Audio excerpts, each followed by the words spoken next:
All right, welcome to the Latest.com show. I'm Igor Daras. Joining us, he's a military vet and Latest.com senior political analyst from Pittsburgh, Josh Patton. And he's a 24-year veteran of the U.S. State Department and the author of We Meant Well from New York, Peter Van Buren.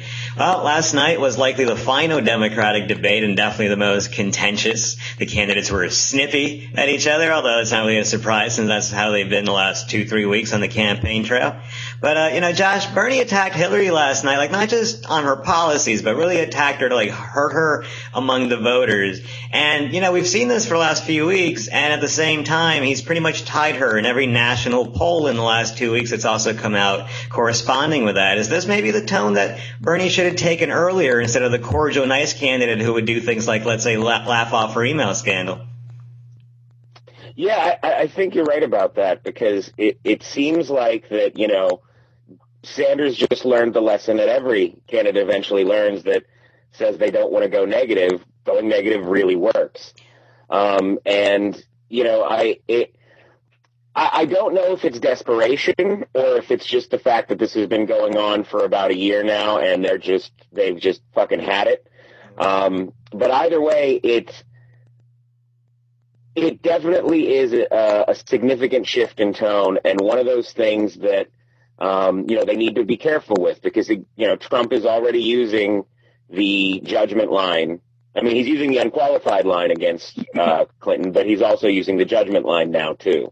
So I'm just reminded of that 2008 ad that the RNC ran against Obama with Biden and Hillary and everyone saying that he wasn't going to be experienced enough to be commander in chief. And I'm just wondering if, with a different candidate, especially if it's Hillary, it would, that might have more legs than it would have against, say, Obama, a candidate like that. Peter, is there anything that struck you as far as just not what they talked about, but just the way they talked about each other? Sure. I mean, I think Josh was right. This has been going on a long time. They're like an old married couple now, just bickering all the time with each other. The questions that we might want to explore, of course, are, was this too little too late for Bernie? 6 months ago, if he started this way, what would have happened? And, of course, whether it was enough yesterday to pull him through New York. That all said, I'm going to put a little asterisk next to the idea that Bernie's gone negative. Because, in fact, poking at the policies and, to a certain extent, the person, but Bernie was very focused on policies that he doesn't like about Hillary Clinton. And that's part and parcel to what this is. Many of us felt, and we've discussed here, that Bernie really was just kind of snoozing through some of these very significant issues that he's only now picked up. Libya, for example, the speeches to Goldman Sachs and of others. But again, Bernie has chosen to not talk about emails, not talk about some other issues, Hillary and her almost weird cult-like clinging to Barack Obama. He also bypassed a lot of opportunities to poke at her for her supporting things now and not supporting things then. He got the minimum wage thing right, but he missed a couple of others. So he went negative to a certain degree, but he certainly didn't go as far as he could have, and one wonders why. Yeah, I thought it was interesting last night. Some of the biggest cheers she got were like the sentences she ended with Obama. And that seems to be her big applause line is Obama. And that's really, she's even more passionate about it these days. But all right, so let's talk about what they talked about. And I thought one of the more interesting and less talked about parts was the Israel exchange. And Bernie gave one of the more adult, honest answers that really any major politician, certainly on the Democratic side, has given on the issue, basically saying that, hey, Palestinians are people too, which is, a taboo thing to say in American politics, where, Peter, could this be the turning point in the way that we actually talk about this issue? Because up until now, anytime you say anything remotely, not even anti-Israel, just pro-Palestinian, you're labeled as an anti-Semite. Yeah, no, it's not a turning point because no one in the mainstream is going to pick up on this. I mean, it takes real stones to go out there and say that, given the support for Israel, not only among American Jews, of course, but also among the Christian right and an odd coalition of conservative people. So Bernie really put it out there to go and make those statements. Of course, they're true. And of course, a lot of smart people know that they are true. But my hat's off to him, or perhaps Josh's hat is off to him for really being willing to say something that unpopular because it is true. I mean, we certainly saw Hillary not even go anywhere close to that line. But as far as the turning point, I'm still sorry. I'm glad he said it, but I don't know anybody else that's going to pick it up. Well, I don't think he's trying to win over the far right or even the Jewish vote. I mean, we're looking at the New York polls right now, and he's getting something like 18% of the Jewish vote here in New York. But when you look at the he young, just flushed that down the toilet. But when you look at the young Democrats that he's appealing to, the electorate of the future, if you will, is this something, Josh, that's going to resonate with the younger crowd and maybe become a change in policy platform, or at least dialogue, when we talk about the Israel-Palestine issue? I actually think that it will lead to a change, at least in terms of dialogue. Like you said, perhaps maybe not this election, but in 2020 and onward.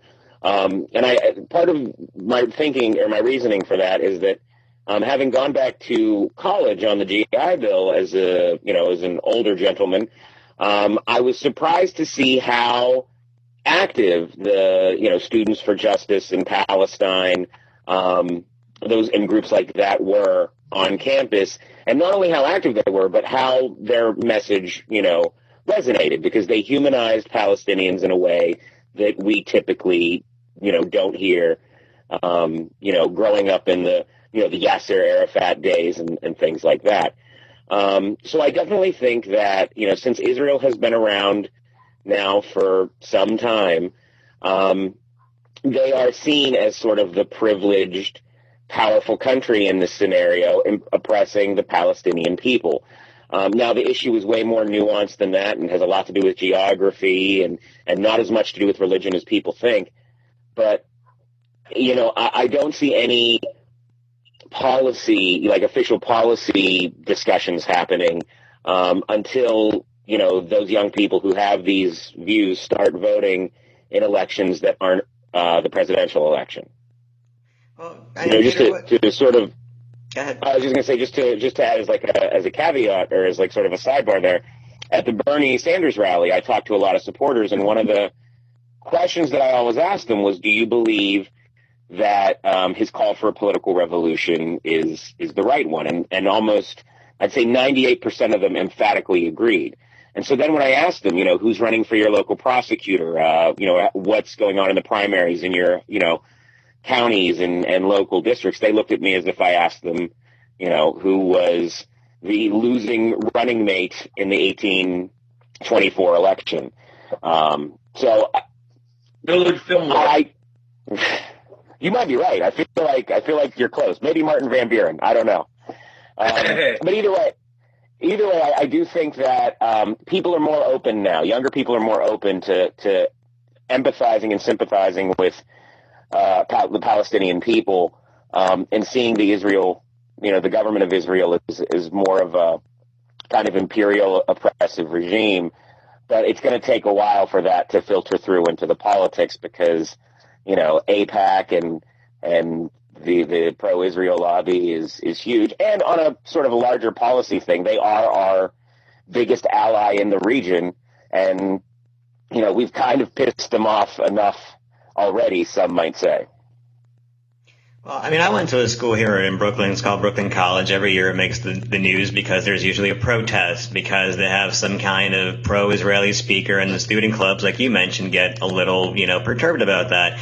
And so, Peter, what do you think the role of colleges is in just the way we're changing our outlook? I mean, in some of the more liberal schools, like the one I went to, it almost reminds me of like the divestment movement during apartheid, where it's not just like, hey, let's humanize Palestinians. It's kind of like, hey, fuck those guys, the Israelis, I mean.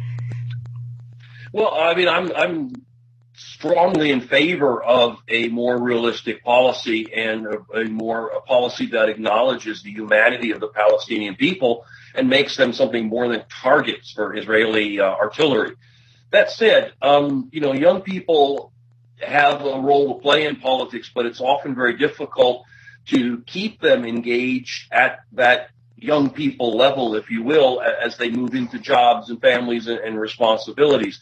A lot of people tend to get more conservative as they get older, and a lot of people tend to get less politically active simply because life starts happening to them and jobs and families. So I'm hoping that a lot of that mindset that you talk about among young people on campuses does start to accumulate, if you will. But it's also important to realize, boy, Israel's been out there for, has been a nation for almost 70 years now. And America's attitudes towards Israel do not seem to have changed substantially at all. Certainly, any of the Republicans, if they get elected or if Hillary gets elected, I don't think we're going to see any real change in American policy. And even if Bernie were to be elected, he's going to have to push hard against a Congress that takes in oodles of money from AIPAC and the other Israeli lobbyists, and is so happy to support anyone who isn't a dirty Arab in the Middle East, without even kind of questioning Israel. Look what Israel's gotten away with. I mean, they shell civilian areas, they blow up schools and hospitals, and, the United States helps apologize for them. That's a lot of weight to move. Yep. All right. Well, one of the other major exchanges last night was over the minimum wage, and obviously Bernie supports a $15 minimum wage. Hillary's now for a $15 minimum wage after she was against it. But here in New York, that's actually not true. I mean, in June of 2015, she appeared at the SEIU Fight for 15 rally because she hadn't gotten endorsed by them yet.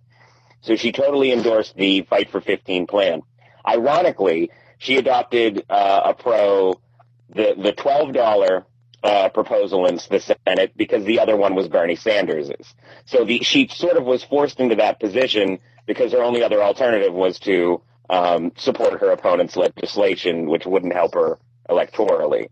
So, I mean, who knows who she's for, which one she's really for, like, in her heart, but it's complete politics. It's not. I wasn't saying that she made the position last night, just that she recently came around to a position that Bernie Sanders has kind of been on for a long time, especially since the fast food protest started. Peter, do you want to jump in?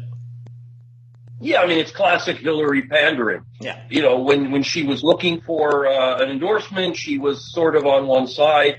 When she talks to her Wall Street cronies who are opposing a minimum wage, she's done this kind of, $12.50 seems best. And, she even threw in, just for fun last night, a little waffling on the 15, because New York, recent passing of the minimum wage up to 15 has a lot of little wrinkles in it. One of which is that it does not necessarily apply statewide. There's going to be carve-outs for upstate and rural areas. Well, upstate is going to raise it to $12.50 in the next few years, and then like 2 years after that, it will go up to 15. It's just slower. Yeah. I mean, the idea would be, though, that a couple of years from now, $15 is today's, 13. The point is that Bernie has been solidly in favor of a $15 minimum wage since whenever. And Hillary has noodled around the edges of it. She's always got a qualifier in there. She's always got an asterisk. She even last night when she was trying to paint herself as a supporter of $15, she was backing off the idea of raising the federal minimum wage. People, I'm sure, understand that there's a federal minimum wage, and then states and cities are allowed to set their own. The federal minimum wage right now is only $7.25. I think the highest one nationally is 12 something in some of the cities in Washington State and California. I'm not exactly sure, but it's in that ballpark. Seattle just raised it to 15 also.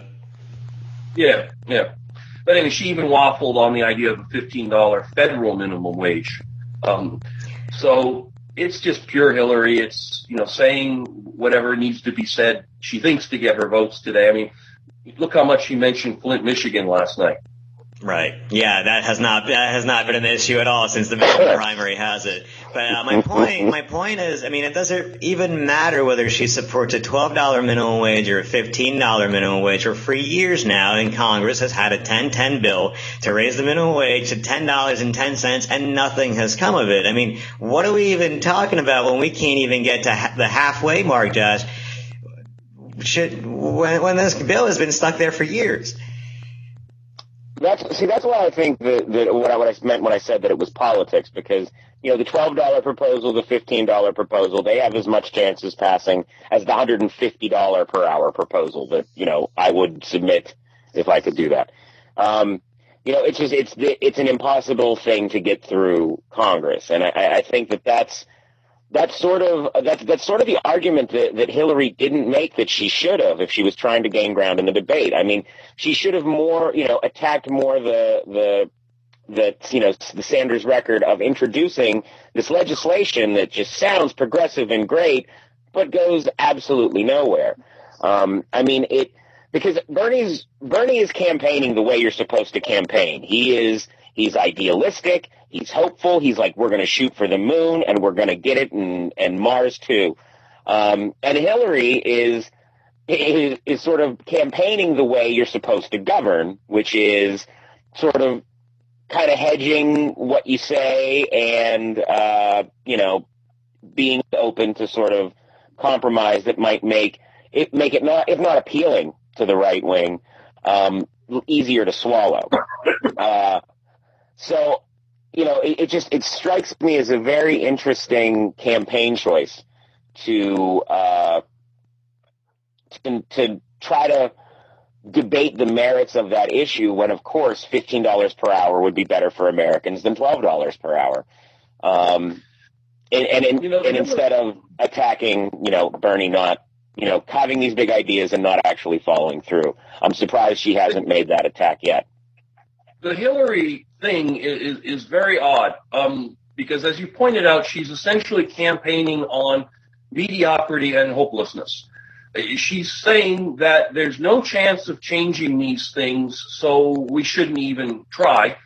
She's saying that, well, Congress will probably find some way to get it, interfere with this. So I'm planning on exercising no leadership at all on these issues. And somehow she's turned that into an odd little plus for herself, saying, I'm not going to try to get anyone better health care. I'm not going to try to get anyone better college tuition or trade agreements or minimum wage. I'm not going to do any of those things. We're just going to sit here and do nothing because none of it's going to work anyway. It's just such a negative, cynical message that some people seem to feel as a positive one. The idea keeps there's nothing we can do. There's nothing we can do. Boy, that is really a piss poor reason not to try. Yeah, I don't remember another candidate in my memory that would campaign on the idea that, well, that's not possible. We're not going to get it done. Let's compromise already while we're still, campaigning. But, I absolutely can. I can, and it was Hillary Clinton in 2008 against Barack Obama. Because she didn't so much talk about we're not going to be able to do it, but she was talking about, I remember one speech, she said something like, she was trying to make fun of him, and she was saying, I want to get results. She's like, I could just give a speech, and the sky will open up, and it killed, but it didn't get her any votes. And again, that's sort of that original point, is that campaigning, you're supposed to be really, idealistic and sort of over-promising or saying I'm going to shoot for this.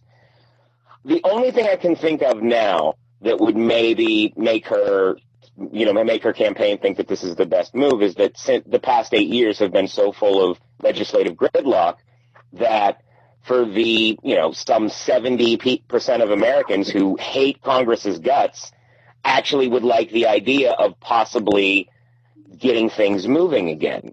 And what's impressive is that Congress is actually working again. One thing that Speaker Ryan has been able to do is get them to start, passing bills again, but it's very quiet. He doesn't want to advertise it because his base, wants them to go to the lady in the room with the phone who just says no all day. What have they really done outside of pass a budget deal, though, since Ryan got in there? Well, now you're putting me on the spot. I don't know all the bills, but I do know that I've when I go past C-SPAN, they're having a lot more debates than they used to, and the budget thing I think is a big deal, especially since that was sort of a deal he inherited, and the fact that he's sort of showing good faith in that, I think, is a positive sign for any American who wants a functioning legislature. But Boehner passed, I mean, these of course, short-term budget deals too.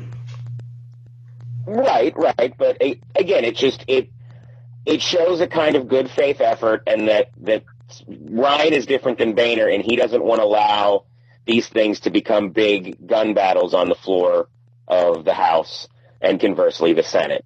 I feel like they're taking advantage of all the eyes being on the Trump show to, try to do some things that their base maybe wouldn't like, but allows them to say, hey, we're not just sitting here fucking off.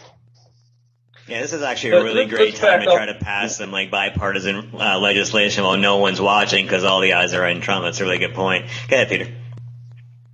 Well, yeah, I mean, the best time for that, of course, is starting the day after, the election. When you get all the lame ducks lined up to get some stuff through. But, let's go back a second to the idea of what the president does, what his or her job is. And first, there's a huge component of leadership, inspiration, aspiration, pointing Americans in particular directions. That's how big things get done. And if you start off where Hillary's starting off by declaring that there will be congressional gridlock, that if you try to do anything other than eke out the status quo, then Congress will just, log jam it up and things like that. I mean, boy, there's no place good to go from there. She brags about Hillary Care last night, and she keeps saying, before it was Obamacare, it was called Hillary Care.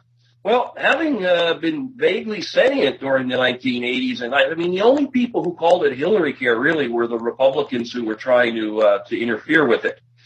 Certainly nobody was referring it to that way in a positive thing. So, she spent her career getting log jammed, and she's basically saying, if you elect me, I'm going to drag that crap forward. So don't expect anything, but vote for me anyway. We don't know what would happen with Bernie. Clearly, he's been in the Senate for a very long time. He has a pretty good idea how things work there. If there is going to be a hope of trying to reach some form of consensus on things, you'd figure somebody who knew their way around the machinery of the Senate, and I don't count Hillary's brief, foray, is going to have a little bit better chance than someone who walks in with as much baggage as Hillary is going to drag forward. Well, Bernie was in Congress for a while, but he also hasn't been in the Senate very long either. I think only about 8 years. Well, so it's Congress, not much, forgive me, yeah. Okay. But okay, so let's move on. And the super predator thing has been used on Hillary a few times now, and it was brought up again yesterday. And Bernie attacked her, saying it was a racist term. We also saw Bill Clinton rip into a Black Lives Matter protester last week over the same thing. And at the same time, we saw that bizarre, cringy Hillary Bill De Blasio colored people time skit that it was brutal to watch. But who did that? Who did that? That was the dumbest idea. Who thought that was going to be great? That was just bizarre. But why isn't the fact that, Hillary and Bill are kind of old, Southern, somewhat out of touch, people a bigger issue in this race, especially now, especially among the black vote, Josh? Well, at the Chelsea Clinton event that was here in Pittsburgh this week, same day as the Trump event, actually, it was at the Hillary organizing offices in Pittsburgh, which is in East Liberty, which is a very black part of town. So there were a lot of supporters there that I was talking to, and I brought this up. And the one woman who said she supported Obama in 2008, and now she is a vehement Hillary supporter. And she said the reason is because, she said that black people, at least of her generation and in her circle, understood that a lot of what Bill Clinton was saying, and a lot of the stuff he had to do back then, like in the 90s with the crime bill, that, one, there really was a significant problem, and people wanted something to be done. No one really saw. Well, not that no one saw, but, most people were willing to look past the bad things that were likely to happen if this bill passed, if just for God's sake something was done. The other thing she said is that she understood that, watching Reagan win and watching Bush win, and growing up in the 70s, that they had to say, like, what Clinton had to say was, like the Sister Soldier thing and all that, was pivoting to the center of the country towards the right so that they could get elected.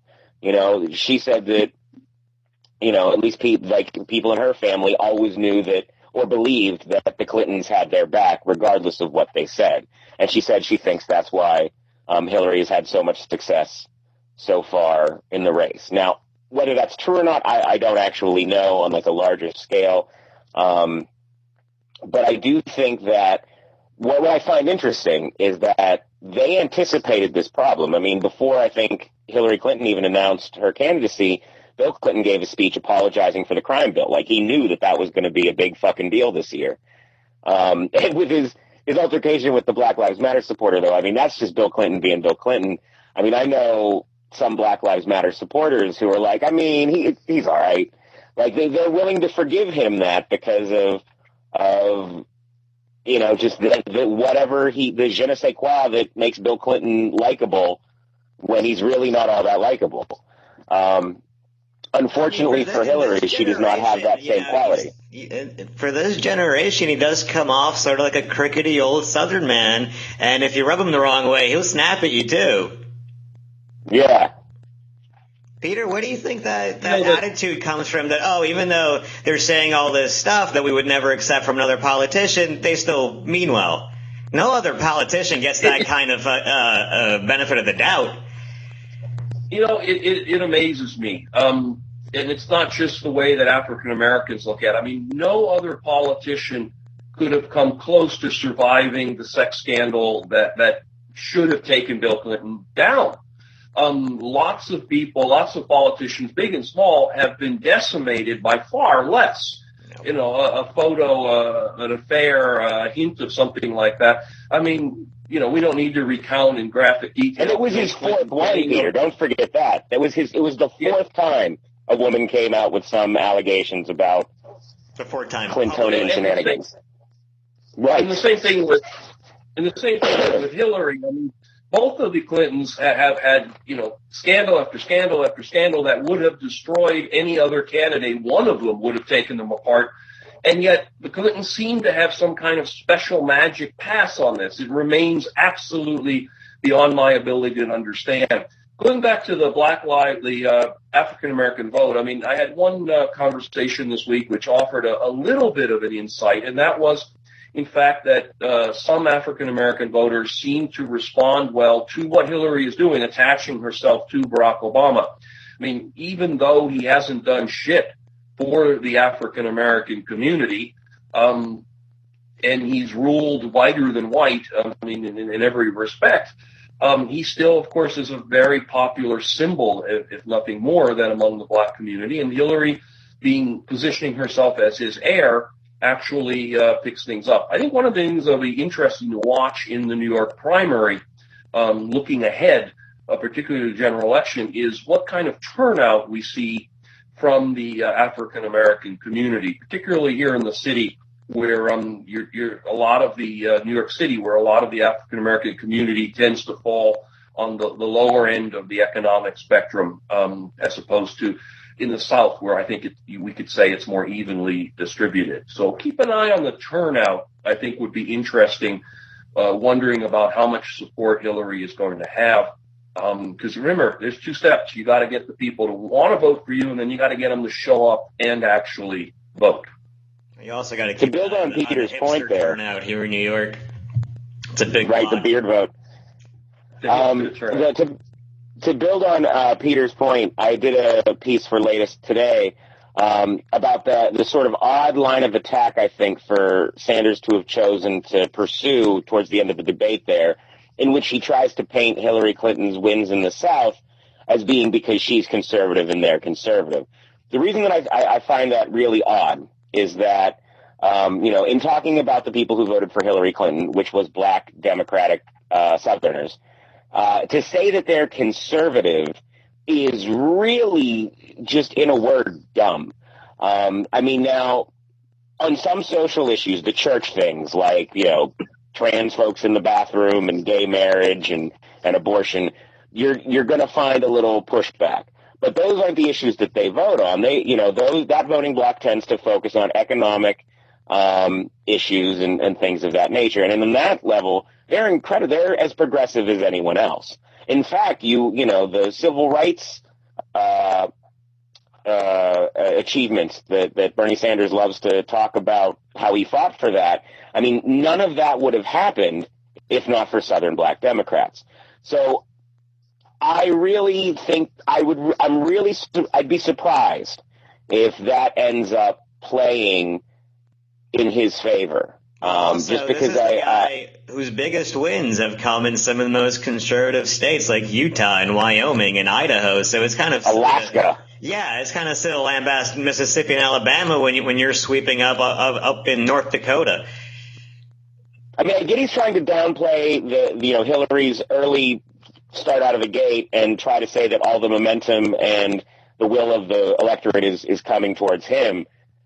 But it's another, I think, sort of sign of how, and maybe this is just because he's a guy who legitimately doesn't think in these terms, but it just seems like that is the wrong appeal to make to the black vote demographic down there, and also the white Southerners who didn't leave with the Dixiecrats. I mean, those guys are the unicorns down there, really.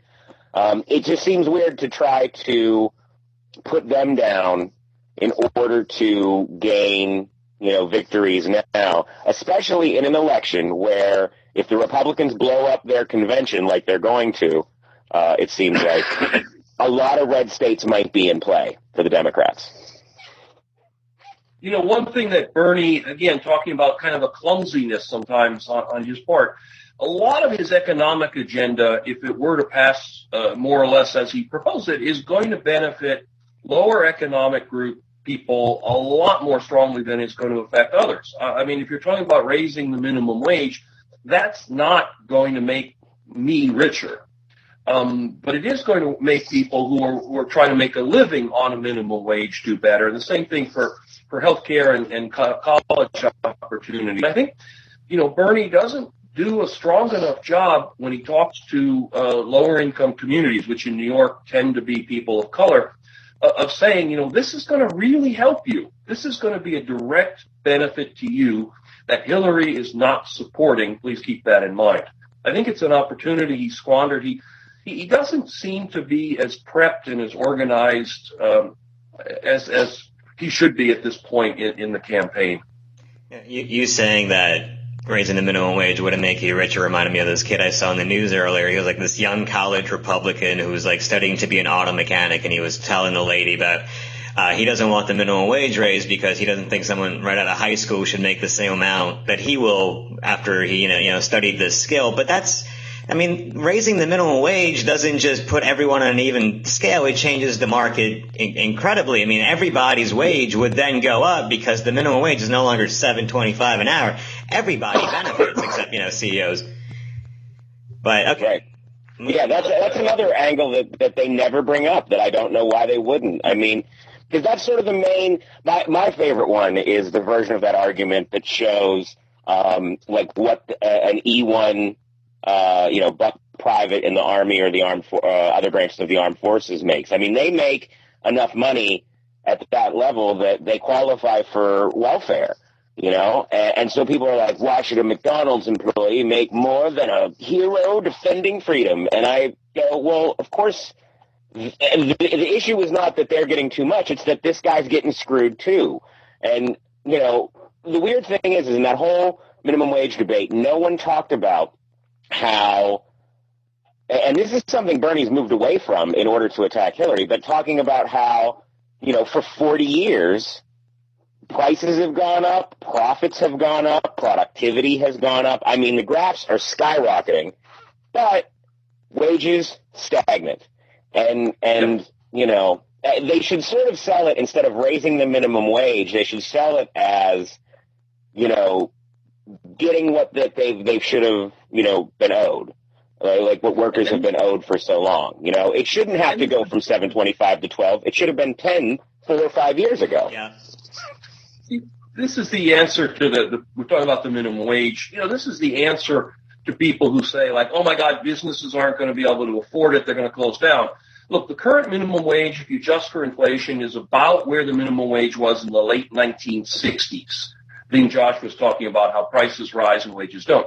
So if you can't succeed in your business paying 1960s wages in 2016, I mean, that's a hell of a bargain in terms of labor. If you can't succeed under those conditions, then you've got a business problem, never mind minimum wage. The other thing Bernie doesn't do, and again, this is where I question who's prepping him and who's helping him manage his messaging, is that raising the minimum wage is not just putting money in an individual's pocket, of course.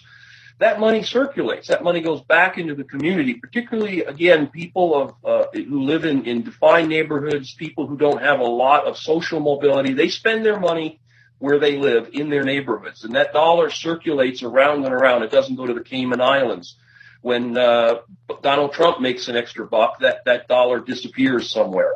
The people with the minimum wage, higher minimum wage, are going to pay more taxes.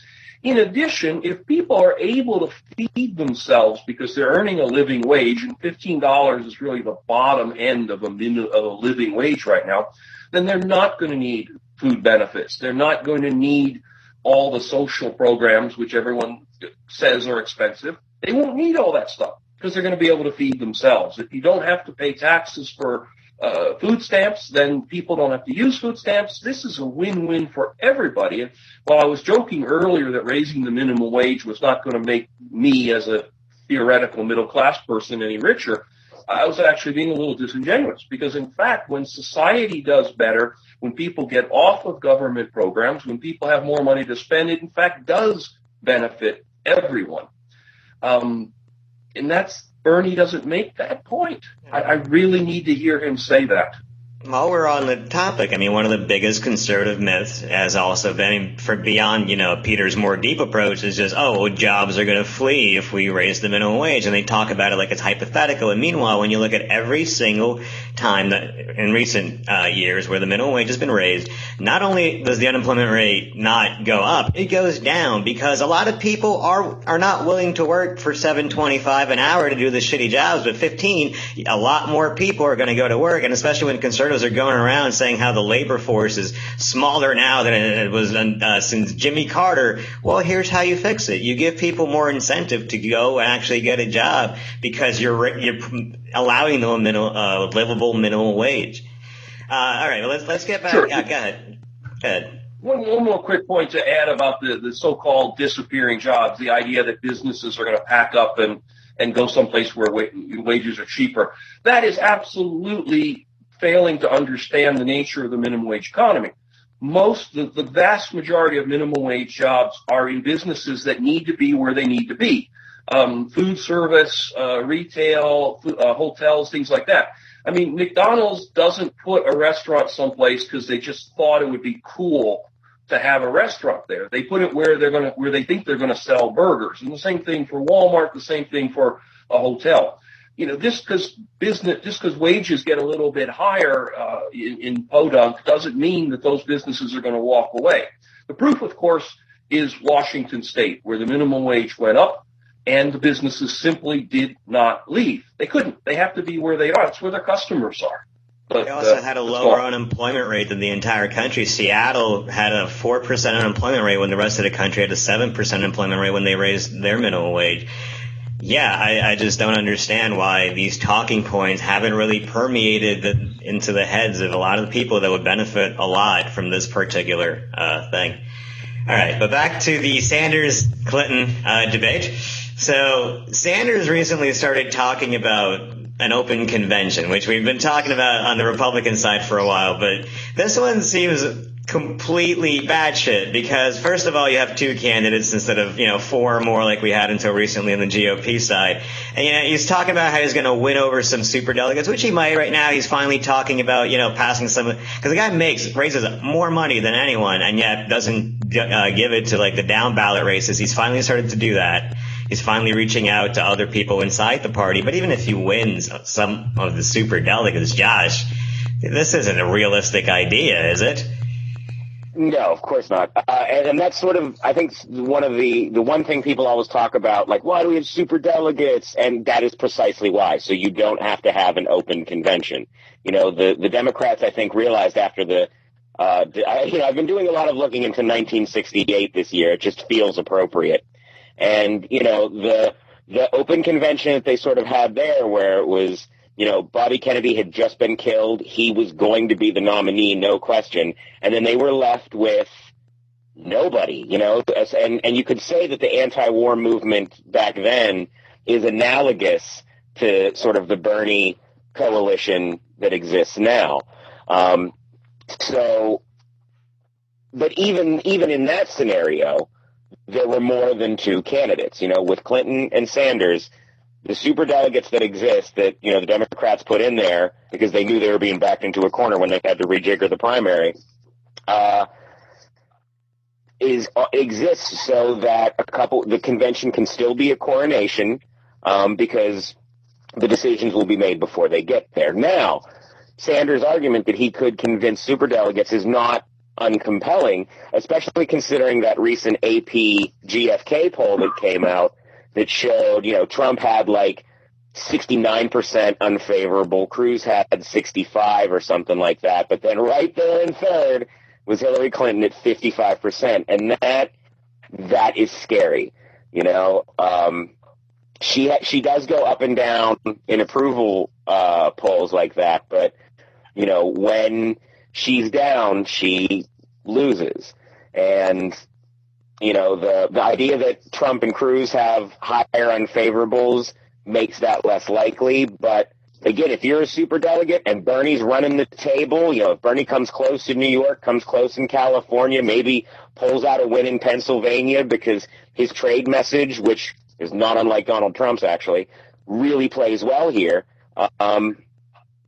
I don't know. I mean, I could see some Democrats thinking we need to beat the Republicans more so than ever before, and maybe considering trying to give the nomination to Sanders. But I really don't see that happening. I'm sure they're going to work it out. I have a feeling that Hillary Clinton might get her act together and just get the wins and delegates that she needs to sort of put that notion to bed.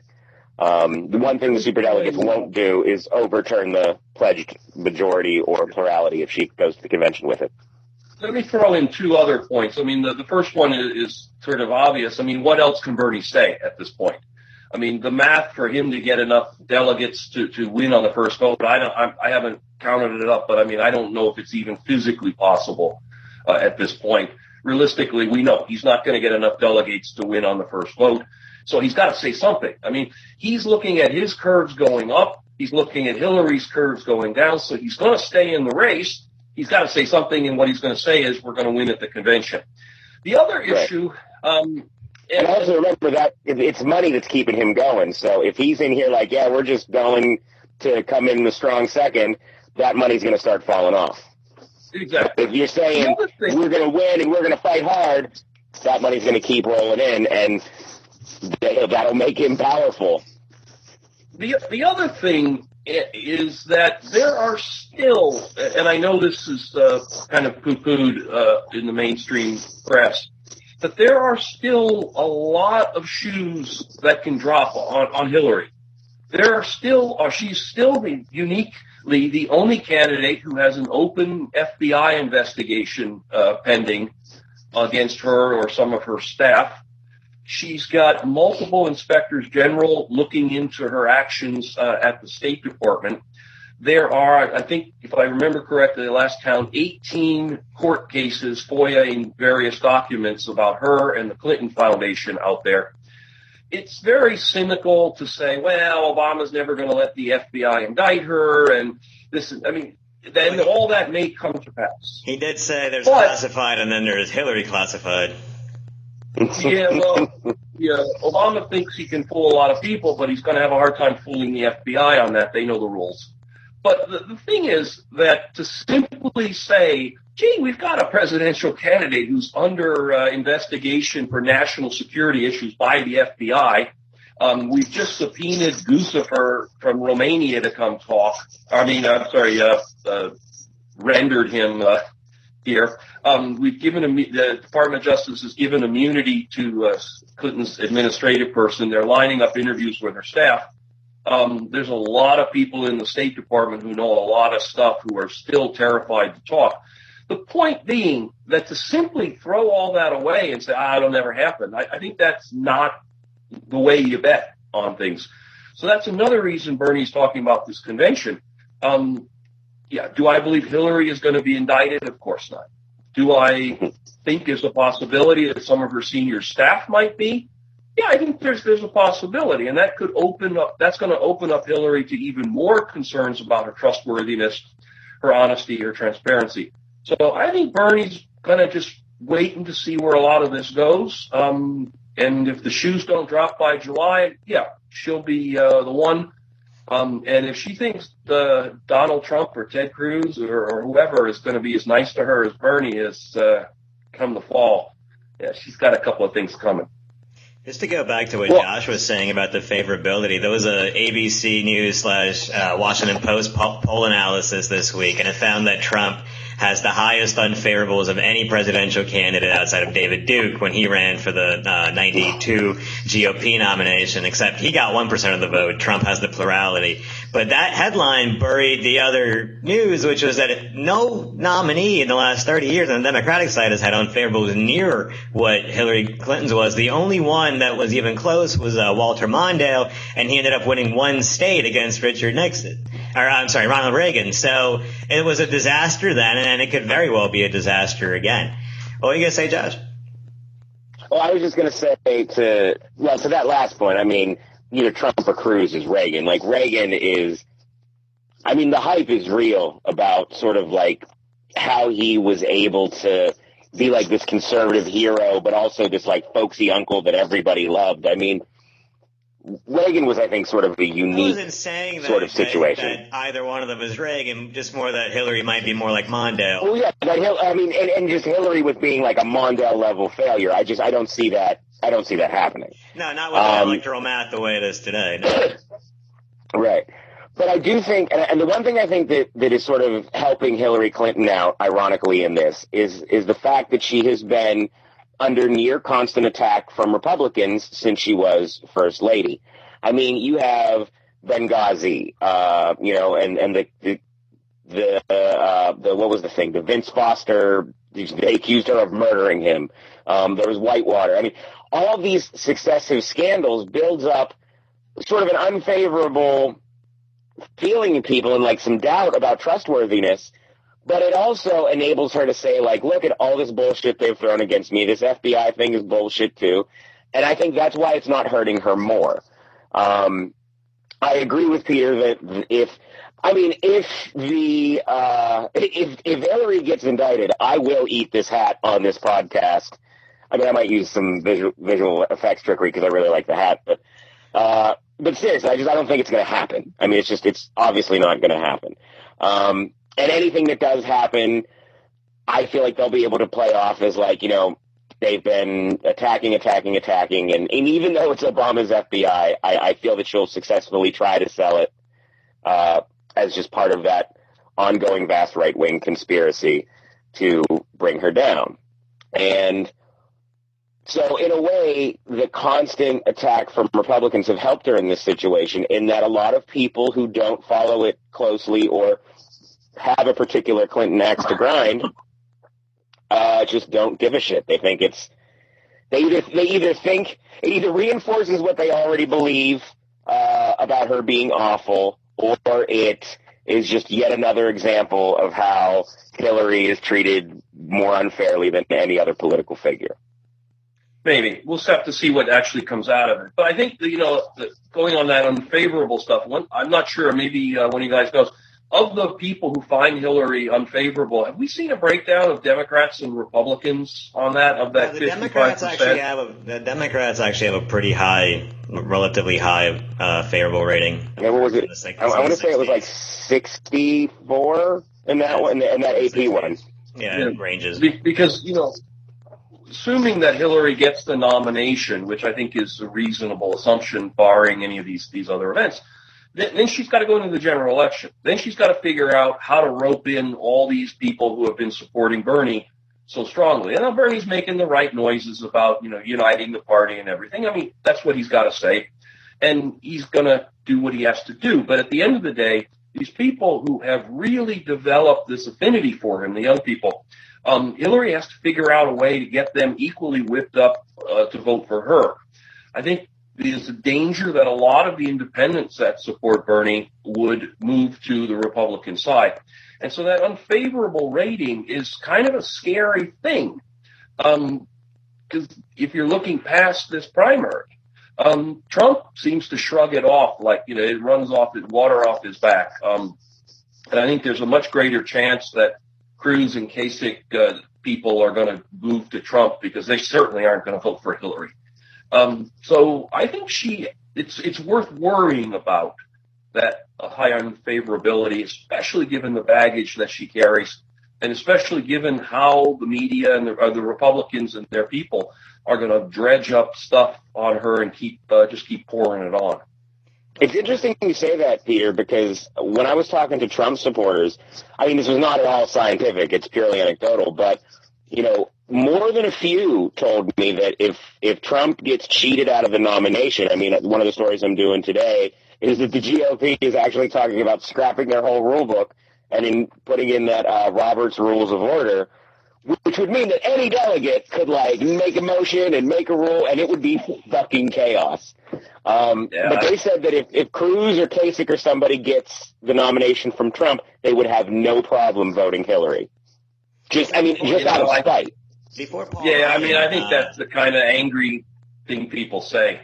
Before Paul Ryan made his whole thing this week about how he's definitely not going to run, he's not running for president. Why do you keep asking? The polls did show that he would do way, way worse than Trump ever could, just because the Trump voters would completely abandon the GOP at that point, and he would get hammered and lose in the 20s in almost all the states. So there's a political reason that Paul Ryan may have bowed out of this race also.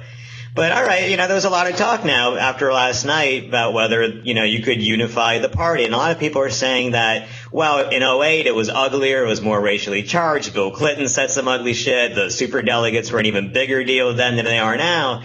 But doesn't it matter who the nominee is? It was easy for Hillary voters to line up behind Obama, whereas I don't know if the young Obama voters would have been as quick to line up behind Hillary in '08. So, right.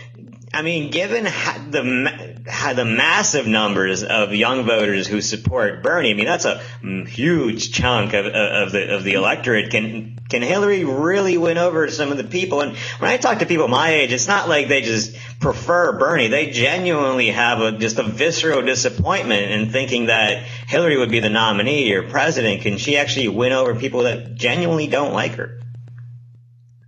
I don't think so.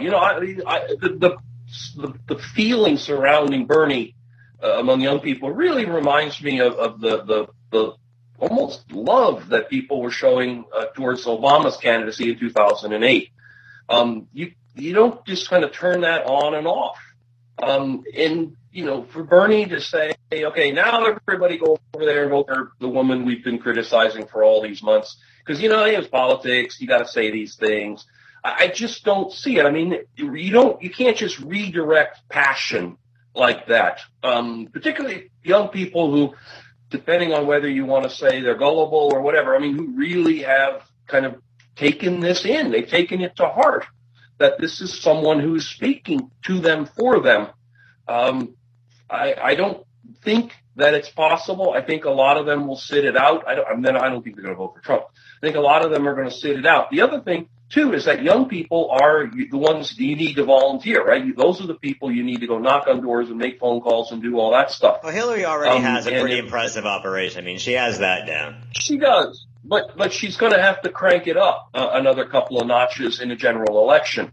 And she could use all the help she can get from those young people. And, of course, they may not make the jump as volunteers. None of these are absolutes, but if we're talking about how is she going to win a general election, where is she going to get the votes to beat whatever Trump, these are factors that have to be considered.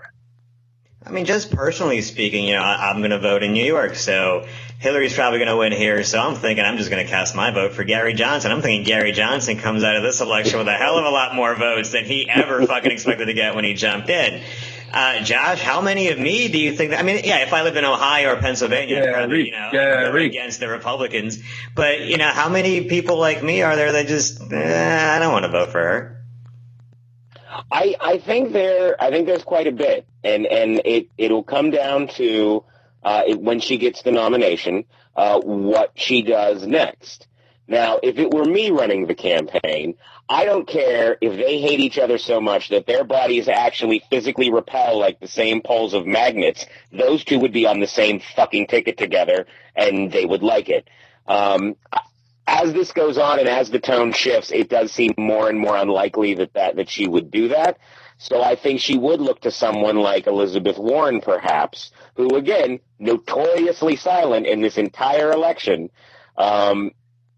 I think that if she puts someone like Elizabeth Warren, someone who has that populist, anti-Wall Street, really progressive liberal credibility on there, and especially if it's something like a double lady ticket, I feel like that it wouldn't get all of them, but it might kick up enough of what she needs to get past, Trump or Cruz. And again, that's saying, because here's the thing, the Gary Johnson votes may come from some Bernie people, but it's mostly going to be people who are sad that Trump or Cruz or whoever they wanted didn't show up. There was actually a McClatchy poll that showed that if it was Trump Hillary, Johnson would get something like 11%, but actually most of his votes would come from Hillary voters instead of Trump voters.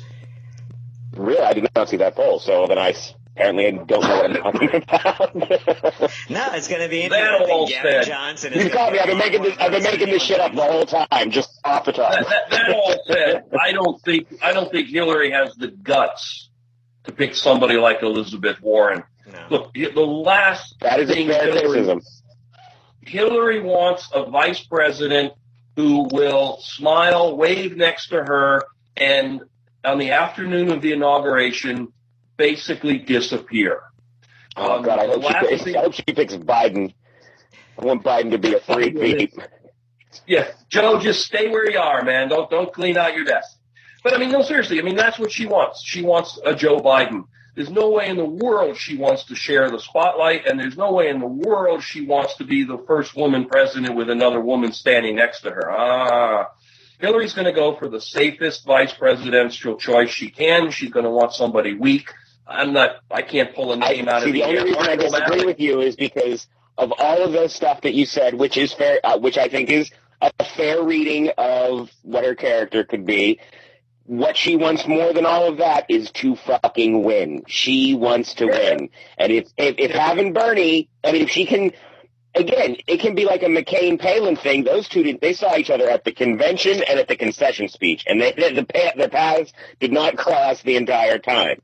Again, they lost that election, so it may not be a good model, but I feel like that's absurd. If the numbers add up and the Bernie voters are really that mad when it's Hillary's turn, I think you might be surprised, Peter. Yeah, I'd be surprised too if Bernie even accepted something like that at this point. Yeah, that's a fair point too. Yeah, I don't see a Hillary-Bernie ticket in any possible way. No. But it would win. I'm not wrong about that. Well, it would probably win anyway. All right. Well, let's wait until the New York primary on Tuesday. We'll check back after that and see where things stand then. Thanks for tuning in. Thanks for reading Latest.com.